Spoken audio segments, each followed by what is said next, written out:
Bismillahirrahmanirrahim. Wahai para hamba Allah dan orang-orang yang dikehendaki kepada jalan hidayah Allah. Sungguh kalian harus memperhatikan dua perbedaan jalan batin, yaitu pada segala keadaan niat di dalam satu peribadatan. Ya, peribadatan sebagai amal kesalehan dan amal kebaikan kepada sesama dan makhluk. Maka segala keadaan ini tidaklah terlepas daripada niat dan wacana pandang batin pada segala lintasan hati.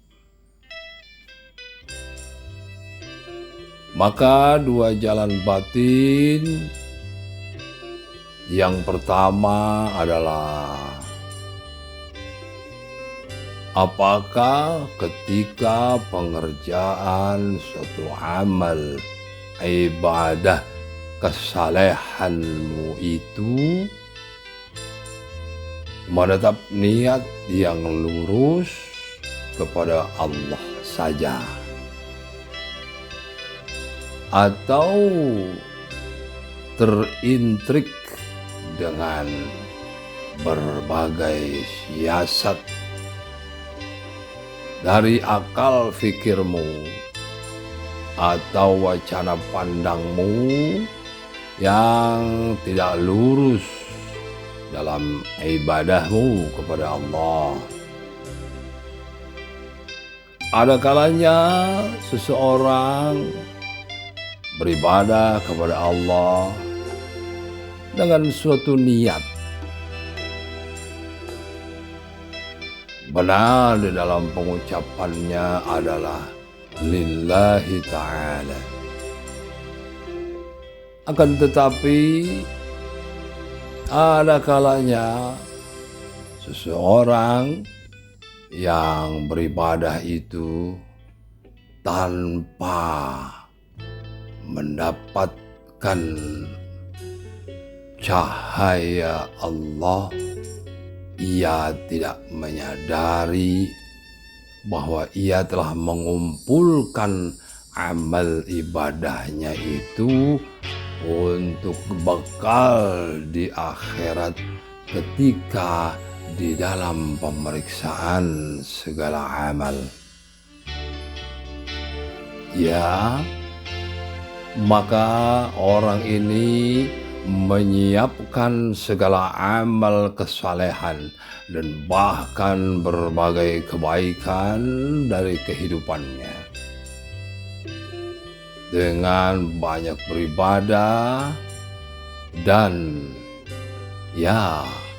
beribadah dan beribadah, berbuat baik dan berbuat baik. Akan tetapi ia sebenarnya berniat mengumpulkan amal dan kebaikannya itu. Ya, amal peribadatannya dan kebaikannya dikumpulkannya untuk nanti bila ditanya, bila tersidang di akhirat. Dan ia hanya berpikir untuk mengumpulkannya dan dia lupa bahwa ia harus beribadah. Ia menyembah Allah, mentauhidkan Allah, mengabdi kepada Allah, bukan untuk mengumpulkan amal kesalehan dan kebaikan.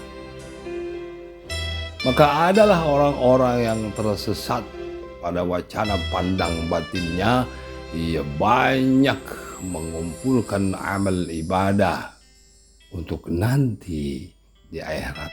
Dan begitu juga dengan segala amal kebaikan kepada manusia lain dan makhluk, ya,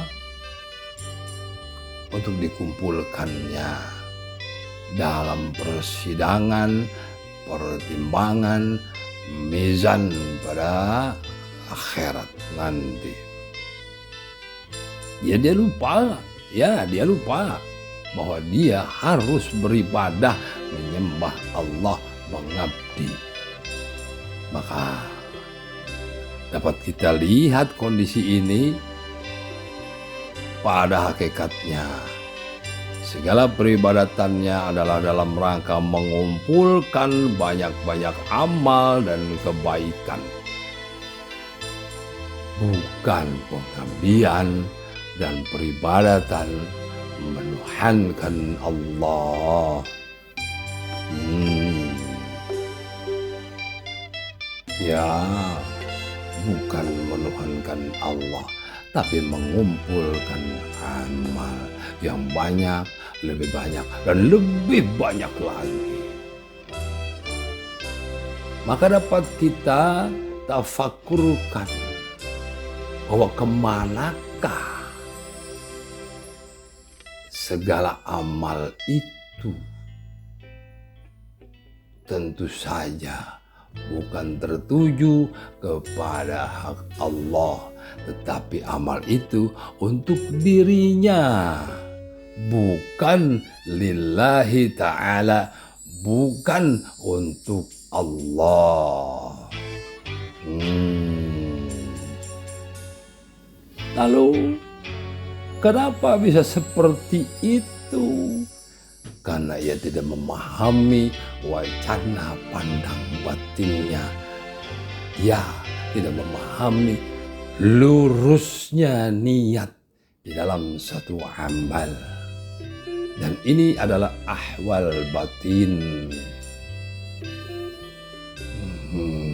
Sedangkan orang-orang yang lurus, yang batinnya itu menetap pada ihdinas siratal mustaqim, ada wacana keikhlasan dan kejujuran dirinya, memahami hak Allah sebagai Tuhannya, maka tiadalah ia memikirkan membanyakan amal bagi mengumpulkannya nanti, tetapi ia benar bahwa hidup di dunia ini ia mengabdi.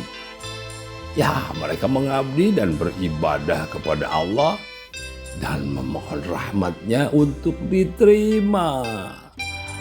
Ya, untuk diterima ibadahnya, mereka mengatakan Rabbana taqabbal minna innaka antas samiul alim. Maka amal ibadah itu ditujukannya lillahi ta'ala. Wahai para hamba Allah dan orang-orang yang ditarik kepada hidayah Allah, terlihatlah sudah oleh kita dua keadaan sirul batin, yaitu rahasia batin, dari dua lorong keadaan ahwal batin yang berbeda. Yang pertama jelas adalah orang-orang yang banyak beramal dan amal kebaikan yang bertujuan tanpa disadarinya karena tidak memahami ahwal batinnya. Ya, amal itu untuk bekal dikumpulkannya di akhirat. Ya, untuk diajukan sebagai suatu kebaikan dia kepada Allah. Padahal kebaikan itu dari Allah dan mampunya ia beramal adalah dari kekuatan Allah. Ya, mereka kelompok orang yang mengumpulkan amal kesalehan pada hak agama dan kebaikan dengan sesama dan makhluk dikumpulkannya. Ya, seakan mereka mempunyai gudang amal yang disimpan. Dan lalu kemanakah peribadatan, pengabdian, menyembah Allahnya? Maka yang kedua adalah orang-orang yang lurus ahwal batinnya pada syiratnya.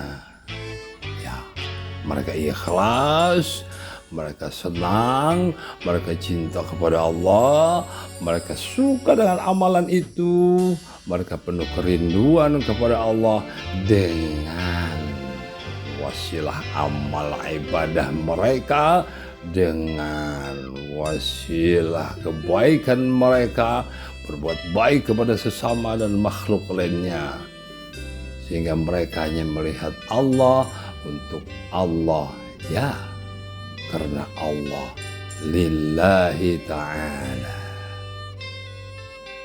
Maka wahai para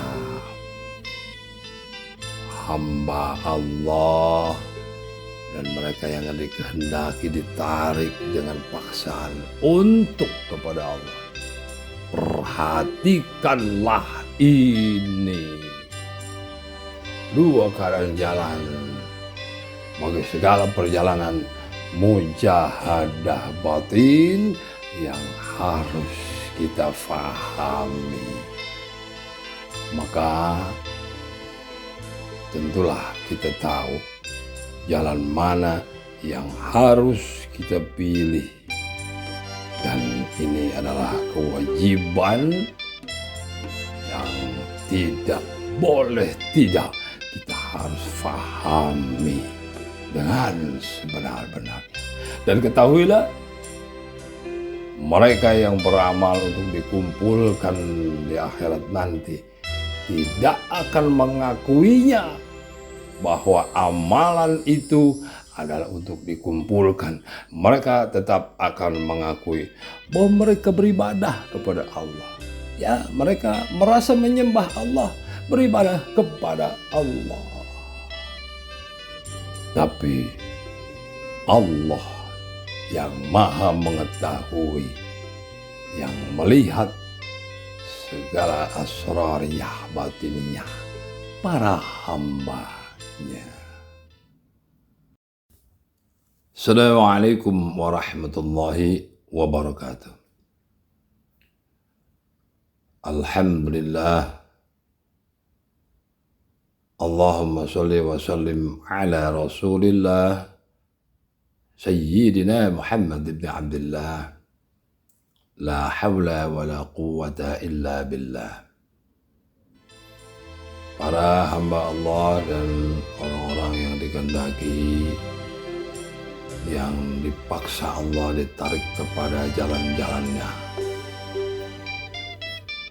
setidaknya kita berharap ditarik oleh Allah kepada jalan-jalannya, yaitu Allah memaksa seorang hamba untuk menempuh jalan mujahadah batin bagi segala amal peribadatan, pengabdian kepadanya di dalam kehidupan ini.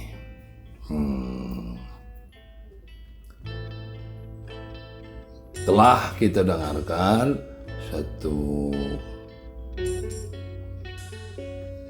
keadaan penggambaran dari dua lorong batin pada ahwal batin dalam sir atau asrar setiap orang yang mengadakan amal dan kebaikan di dalam kaitannya dengan niat. Adapun niat itu apa yang kita siapkan dari pemikiran kita dengan segala ucapan dan harus daripada keikhlasan hati. Tetapi wacana pandang yang terjadi, i'tiqad yang terjadi bagi tiap-tiap orang, hanya dialah yang tahu. Maka di sini tergambar saja bahwa bisa terjadi bagi seseorang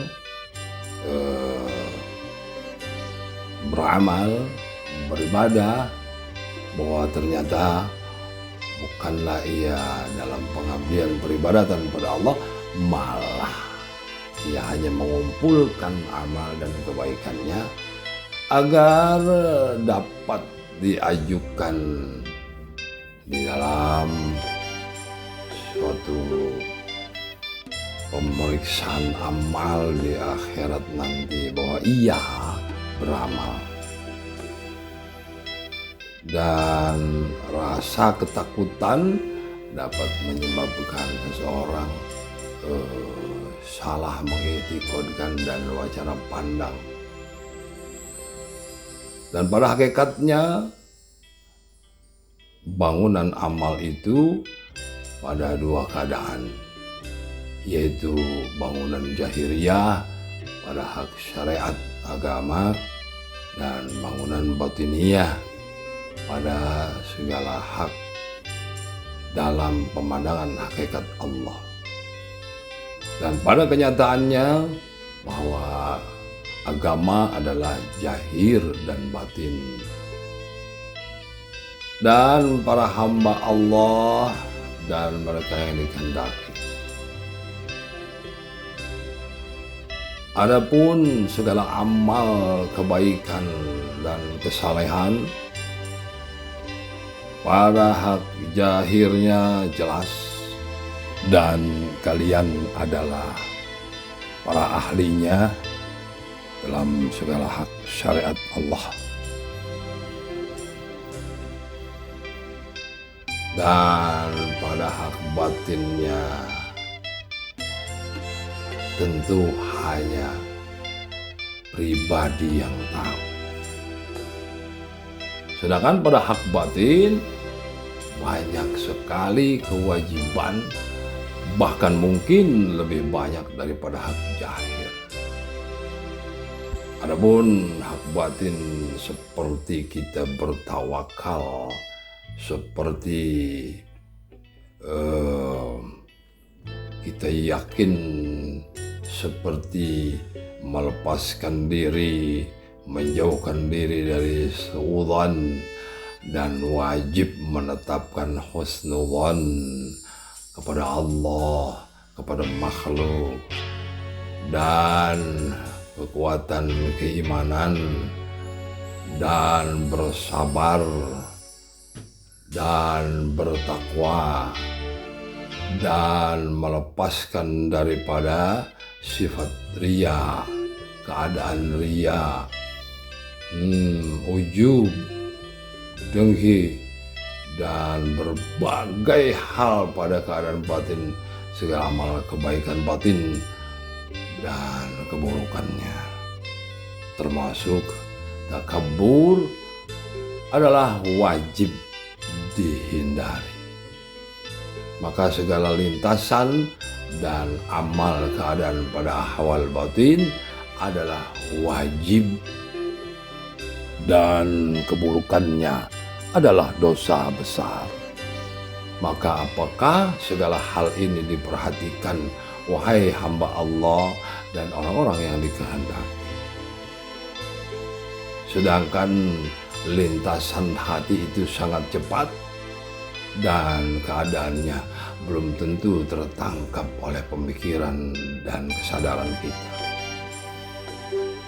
Dan hal ini tidak disadarinya terlewatkan riya begitu saja di dalam siratan hati kita.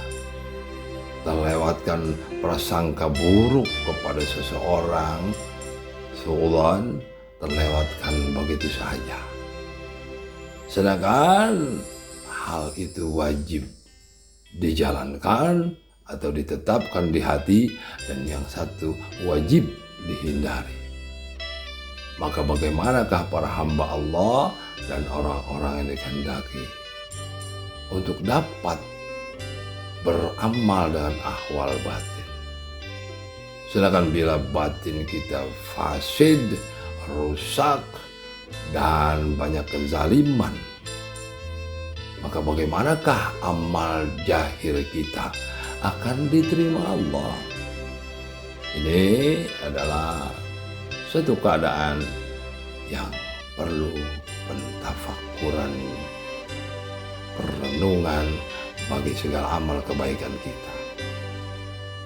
Dan tiada lain, maka mujahadah batin adalah suatu perjalanan bersungguh-sungguh dengan segala tekad kepada hak Allah di dalam memeriksa, mengetahui, meneliti segala hal.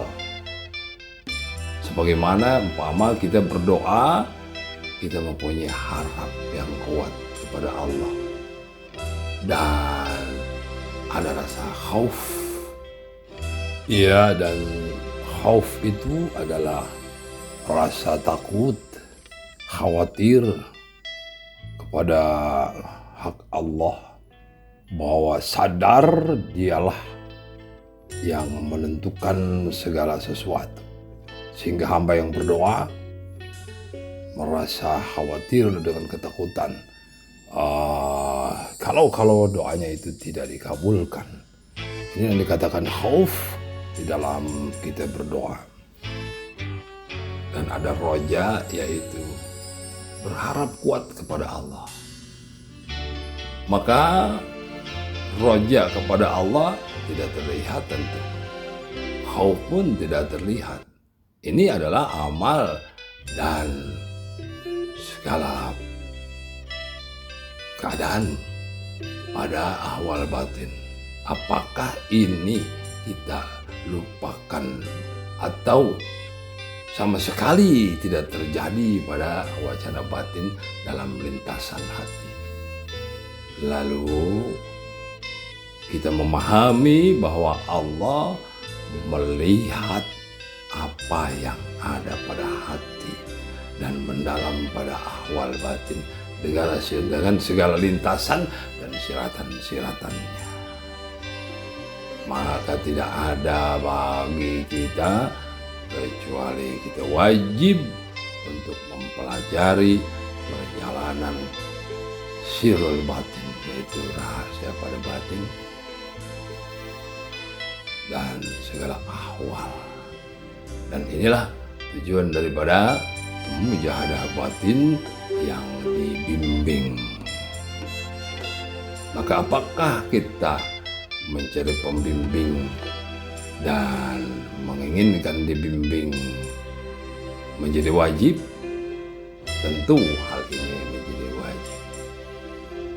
Maka tidaklah cukup bagi seseorang mendapatkan suatu pengijazahan, ya, pengijazahan dari suatu zikir atau wirid tertentu. Kemudian pengamalannya dari seorang pembimbing dan tanpa dibimbing. Ya, pembimbingan adalah memberikan faham kepada sang murid bagi memahami segala ahwal batinnya, baik dari kerusakannya maupun hal-hal yang wajib ditetapkan pada segala ahwal batin, dan terus menerus sampai pada suatu keadaan yang dikehendaki Allah. Maka tidaklah dikatakan sebagai seorang pembimbing yang tidak membimbing sang murid pada segala ahwal batin dan meluruskan segala niat dan i'tiqad sang murid untuk lurus kepada Allah, dan bukan hanya pada pengijazahan suatu amalan dari zikir atau wirid-wirid tertentu. Dan tiadalah seorang pembimbing membimbing murid-muridnya dengan akal dan pikirannya dan dengan berbagai ahwal keadaan dari suatu keilmuan, melainkan dengan segala nur, ya, nur dari sisi Allah.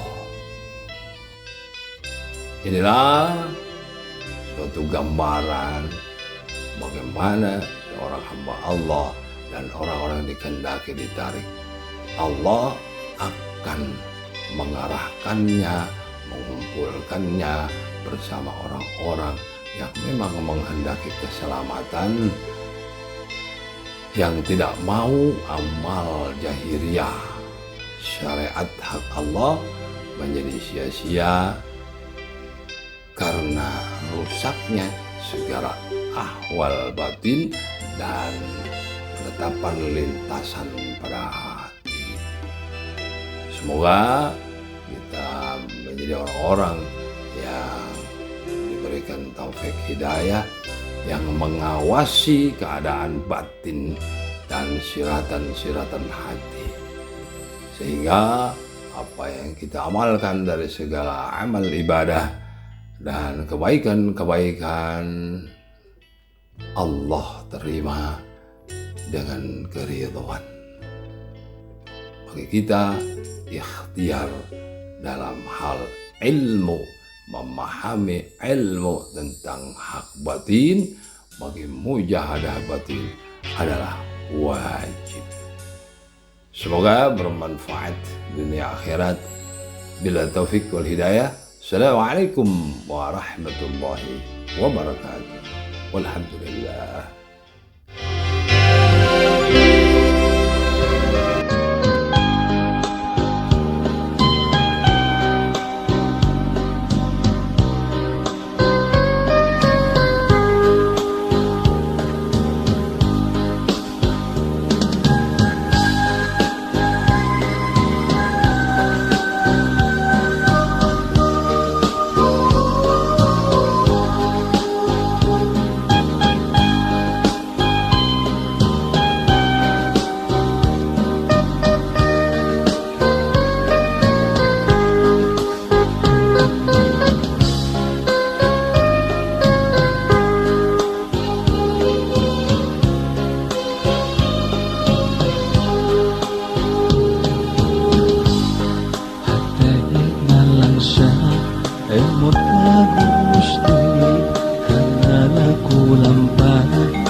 Abdi Gusti nyuhunkeun rahmat dan sadaya dosa di ya Allah nu maha suci ya Ghaffar nu ngahampun ya Allah nu maha suci ya Ghaffar nu ngahampun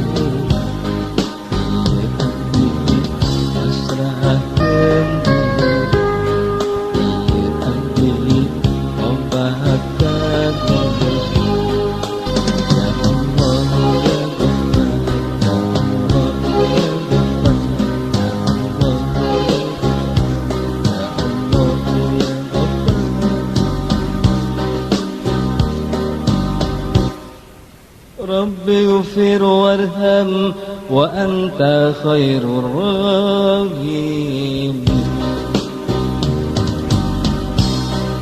Astaghfirullah rabbal barah